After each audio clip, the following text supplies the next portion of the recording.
the fourth and final wall for the rock wool insulation. I have my little mask here I've been using, but I didn't know how well the sound would come through with it. As I've shared, it's made from stone, and so it's can cause some respiratory issues. It definitely gets me feeling a little allergied up by the end of the day, and we don't have the windows open. It's a little chilly today, so just have the front door open. But yeah, so I've been wearing my mask, wearing my long sleeves, gloves, all of that stuff, but just paused for a minute to talk a little bit about the wall that I'm working on. We are so appreciative of everyone who has done a rock wool YouTube video. We've learned a lot about how to slice and slit the pieces to fit around some complex wiring. So the wall I'm working on today has both plumbing and electric. So just like the back bathroom wall, we're in the same boat, and especially with the blue PEX line running so close to the front of the wall, that's going to be really tough to actually wrap insulation around. So I will be having some complex pieces happening here. I did want to show a little bit up close of how I've been doing this wall so far. Now I haven't hit the plumbing, so when I get to this next stud bay is when there will be some really interesting cuts, but I did the bathroom, so I feel pretty confident this won't be much different, just a little tedious. The wires have been pretty easy because actually where they run in the wall, it can fit one complete bat. So I don't remember off the top of my head. I think they're made for 16-inch on center stud bays, and I believe the bats are 42, maybe 45 inches long. So an entire bat has fit in every single one except for this one with the outlets so far along this wall. Then I just measure and of course cut the one that's going to fit the top.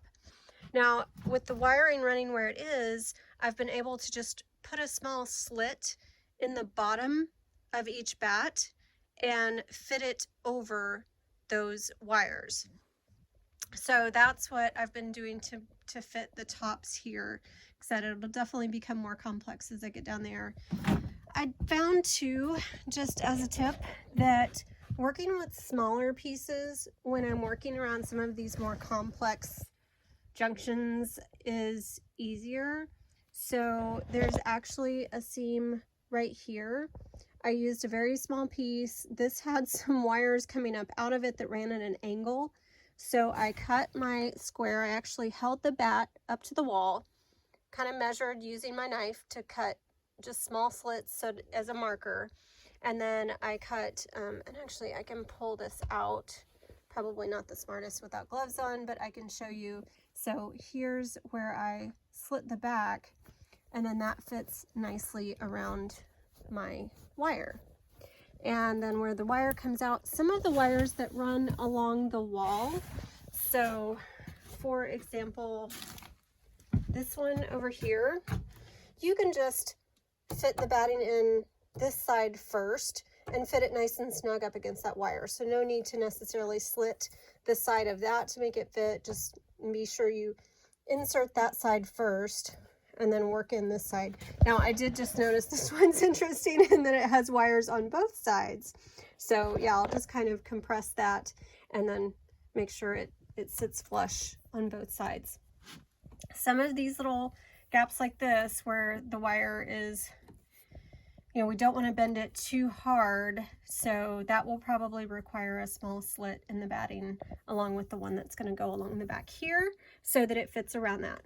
So yeah, some interesting work today. We'll leave this one open because we will be running the wires in through and hooking them up to the breaker box soon. So excited about getting it powered up over the next week or so when the electrician comes out. And that's what I got going on today. Okay, another tip to share as it relates to cutting your pieces after you've measured, of course.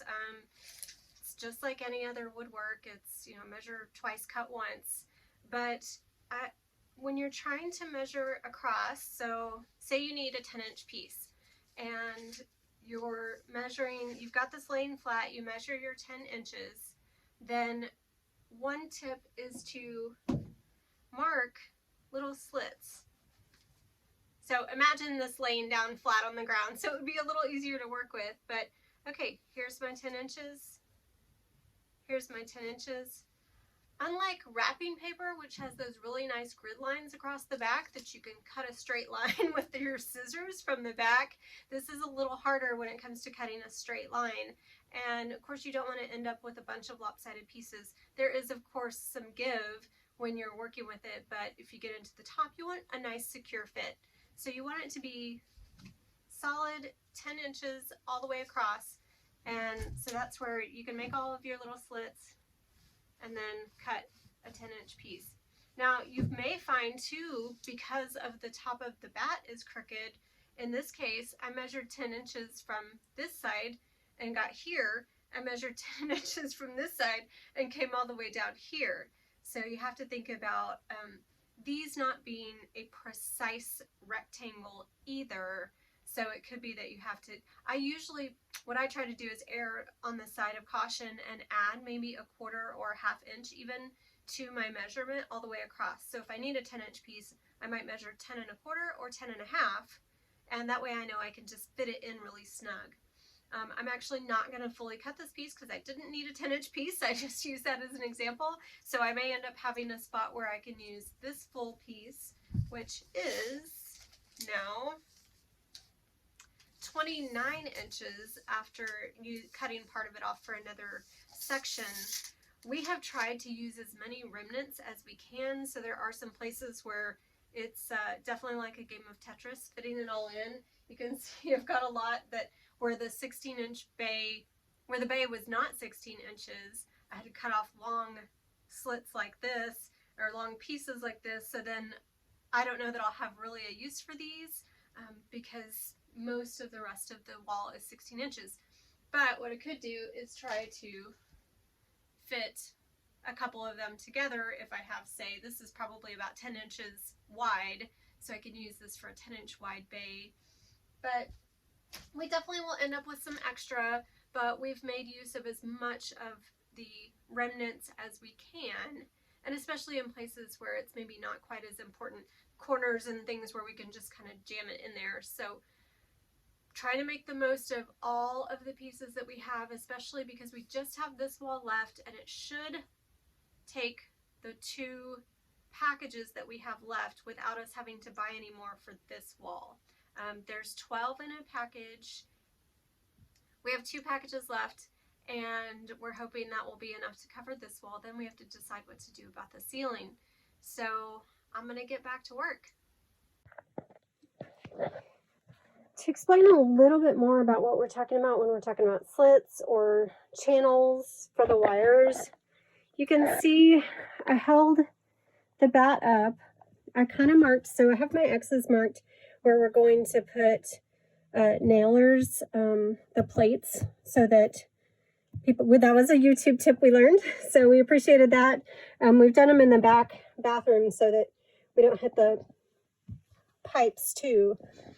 But here I used these to kind of mark the side of my bat, and then I went back over to it and I cut slits. So when I place this on the wall, I'll start at the bottom, I'll kind of fold it and encapsulate my wire into this channel, my top wire into this one, and then put the rest of it up. It will be nearly impossible to do that and film at the same time, but I wanted to show you. So those 2 slits that I cut will line up with these 2 wires, and that makes for a better fit.